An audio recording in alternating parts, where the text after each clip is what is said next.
Get a clearer picture of what life inside the repressive dictatorship was like for the Syrian people. With the shock now wearing off, there is happiness and hope, coupled with uncertainty about what lies ahead. In tonight's Prime Focus, our chief international correspondent James Longman takes us deep inside places tyrant Bashar al-Assad hoped the world would never see.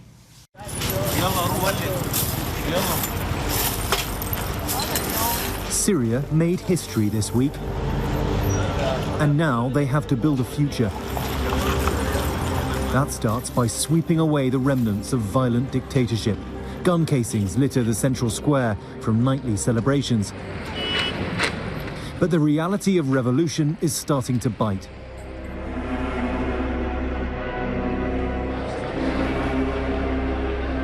At Sadnaya, the country's most notorious jail, Syrians are discovering what it took to keep Bashar al-Assad in power for decades.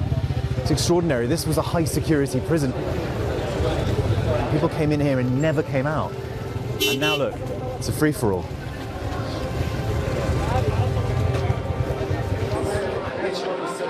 Everyone has a phone. They film. They want the world to know. They can't believe they're here, seeing with their own eyes what their hearts suspected was true. This man confronts me in the crowd. My son was 15 when they took him. Where is he? We want to know, he cries. His boy was taken 11 years ago. Everyone here is missing someone. As we walk towards the entrance, a terrible sign of what waits inside. They want to show us, they want to show the world proof of Assad's brutality. The ropes that hanged probably hundreds, maybe thousands of detainees.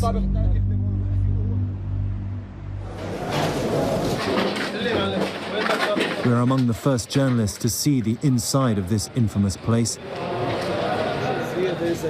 Families pore over documents strewn about the halls.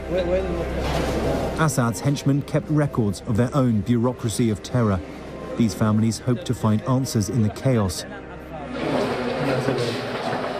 Underground, the first light shone into the darkness of Assad's Syria. This is solitary confinement.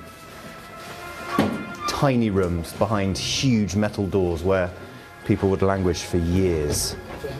No light, no one would know they were here. And in another room, a printing press. These families convinced bodies were crushed here for easier disposal.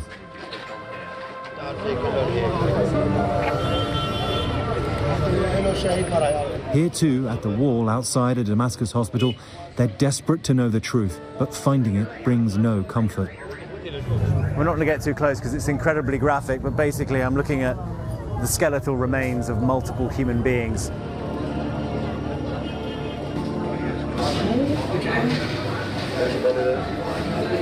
I'm standing in a room full of dead bodies. This man's son is Mohammed. He's 20 years old, and he missed out on the revolution by 2 months. He was killed 2 months ago. وهلا استاذ يعني عندك امل بالمستقبل سوريا؟ طبعا. I asked him if he has hope in the future of Syria. He said, of course, and he's just hugged his son.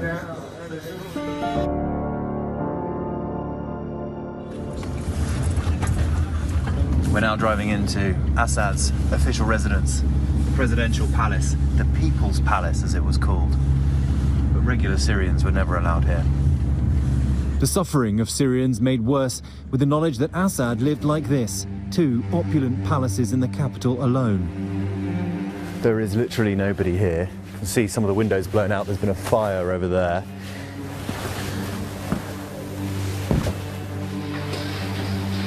Surreal. It's been completely looted, ransacked, nothing here. Some signs of damage, but this is what's left of the Assad regime.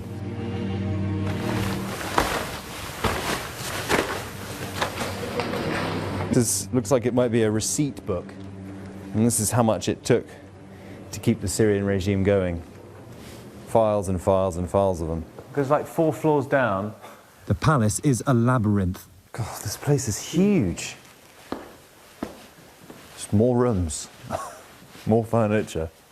With several floors of living spaces and guest quarters, some now completely destroyed. This is what was a ballroom, clearly ravaged by fire now. You can see all the chandeliers smashed and burned. It is really striking how much wealth the Assad regime managed to accumulate.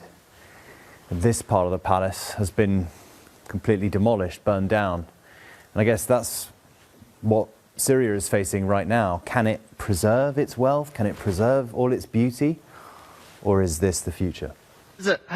Millions of dollars in cars were discovered at his private garage, Ferraris, a Lamborghini, and priceless classic cars. His private family home also standing testament to his wealth. But here, a more intimate glimpse of life with his wife and children. Hafez. That's the name of Bashar al-Assad's eldest son. So, I guess we're in his bedroom. It looks like Russian was on the curriculum. And in another room, more signs of a former life. And a picture of the dictator as drawn, presumably, by his kids. Assad and his wife, Asma, at dinner. This is quite striking. We're in a personal family home of the Assads. Normal, like many other families, I imagine. Except this one was not normal. This man was reigning over one of the most brutal regimes in the world. Underneath this house, a strange discovery. We find this tunnel that goes deep under his home. This is extraordinary. It just keeps going and going. And yet more hints at the Russian connection. So we've just found a photo album of Hafez, the father of Bashar, and it looks like it's marking all his visits to Russia. This is crazy. These photos are marked from 1979, when Syria solidified its relationship with the then Soviet Union, the relationship with Russia. So with the fall of the Assad regime, Russia's grip on this country has also been loosened. Behind this thick metal door is the escape route.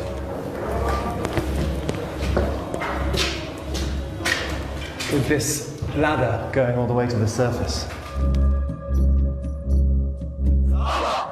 But what of those who helped Assad, the prison guards, the intelligence agents, all the instruments of his brutality? There is no sign of them. And the danger now is retribution, a bloody hunt for those responsible. The country's new leaders have announced their plans to hold the Assad regime to account. In a statement, Hayat Tahrir al-Sham say they will publish what they call List Number 1. That includes the names of the most senior officials involved in torturing the Syrian people. But they have offered an amnesty to the majority of those who worked for the former Assad system. And a new interim prime minister has already said he wants to focus on stabilizing the country. But he's admitted Syria is almost bankrupt.